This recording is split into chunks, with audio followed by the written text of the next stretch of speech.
Welcome back. You wouldn't even believe what's going on National Pizza Day. I guess the ants and the hornets got a notification that we got fresh pizza here, so there was a swarm. I had to fight them off while Frankie was interviewing Chris Markowski, but I think we got things under control.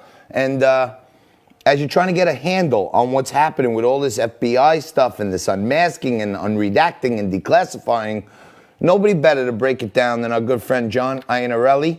He's a former FBI agent and an author, and one of our fellow brethren Italians looking for a good piece of pizza out there in Scottsdale, Arizona. Hey, John, thanks for joining us. Thanks for having me today. So, John, I don't even know where to begin. You know, I was suspect of Comey from the beginning. I couldn't understand how Andrew McCabe lied and had his whole team go look for a leaker when he knew all along he was the leaker. I don't understand how more and more people seem to have been involved in fudging FISA reports, making up information, signing other people's names at the highest levels of our intelligence and law enforcement. You were in the FBI. What do you think should be happening here? Well, let me tell you, not only was I in the FBI, but I've spent time at headquarters, and I worked with all those people at headquarters on our seventh floor, as it's called, the executive offices. The issue for me is simple. Certain people got promoted, namely Andy McCabe, and then to be promoted to headquarters, you had to be a friend of Andy McCabe. When we look at the FBI, we got 56 field offices around the country. But unless you happen to work with Andy in Washington on his squad, there was not room for you at FBI headquarters. It was groupthink. Everybody was a yes man, and that's how we have the problems that we have today, which does not represent the FBI. It represents those group of guys. Well, let me ask you this. I want to give you, a hypothetical. You're running the field office out there in Arizona, and there's some big news out there, and you hear about it, and you tell your whole team, hey, we got to track down whoever leaked this out. Go to all the reporters, go to all the newspapers, and you actually take government resources and put them into finding everyone. And then they come back around and tap you on the shoulder and say, by the way, Johnny, turns out you were the leaker. And not only did you lie to your whole team, but you actually used government resources to track down a fake lead. What do you think would have happened to you, John Iannarelli? Well, I wouldn't be talking to you today. Chances are not only would I be out of the FBI and forced out without retirement benefits, but there's some laws there that as well that could be broken. I mean, the reality is the media and the press have certain rights, and they can't be forced to turn over any sort of information. It's protected by the Constitution.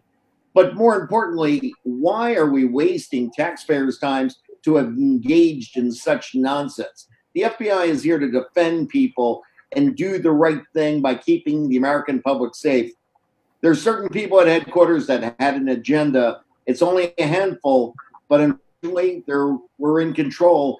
And the buck stops at the top. Nothing happens unless the director approves. John, let me ask you, and I could talk with you all day about this stuff, and we've had some great conversations over the years on the radio. I have two questions. One, first, let me begin with the unmasking issue. Now, there's legally nothing technically wrong with unmasking an American if there's cause to do so. But what's troubling about the situation with General Flynn is these 23 officials in the Obama administration didn't just sign on to a request to have him unmasked. Okay, let's assume they had some good reason to do that.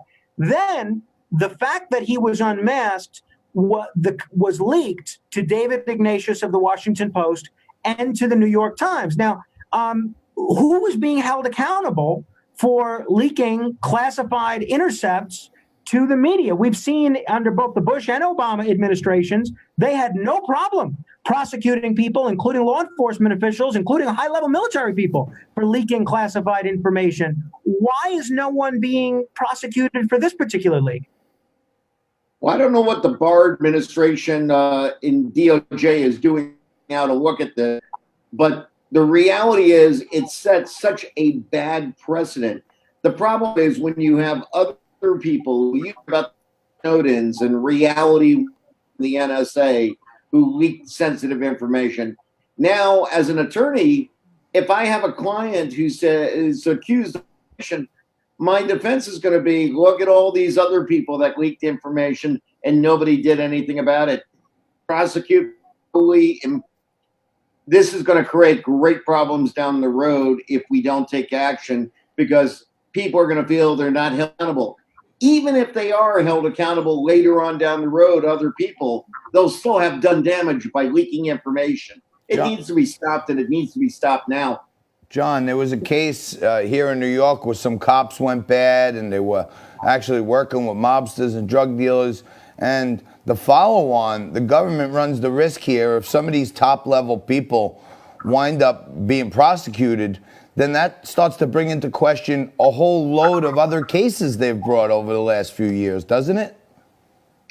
It does, but there's no substitute for doing the right thing.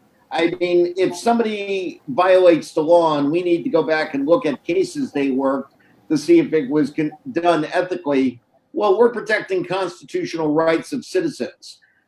If somebody makes a mistake and the employer, it was an honest mistake, that's one thing. But if the employer knew they're engaging in unethical and perhaps illegal activity, the employer, in this case, the FBI director, has the responsibility of ensuring that people are held accountable. I think the current director of the FBI is doing an amazing job compared to what we had with the last director, but there's still a lot of work to do.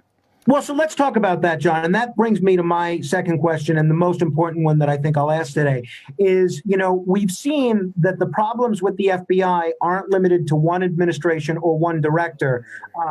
So how do we reform the FBI? Let's say President Trump appointed you as head of a special task force to make recommendations. Could be one thing, could be 100 things about how to reform the FBI to make sure that they're actually doing their job in terms of administration of justice, and not worrying about settling political vendettas or, collaring high-profile people for publicity. What do we Frankie, do? wait. Let's let John think about that for a minute, because we got only about 30 seconds left. Let's bring him back for the top of the next segment and let him answer what he would do, and then we'll get to Michael Johns, and you and I will wrap it up at the end.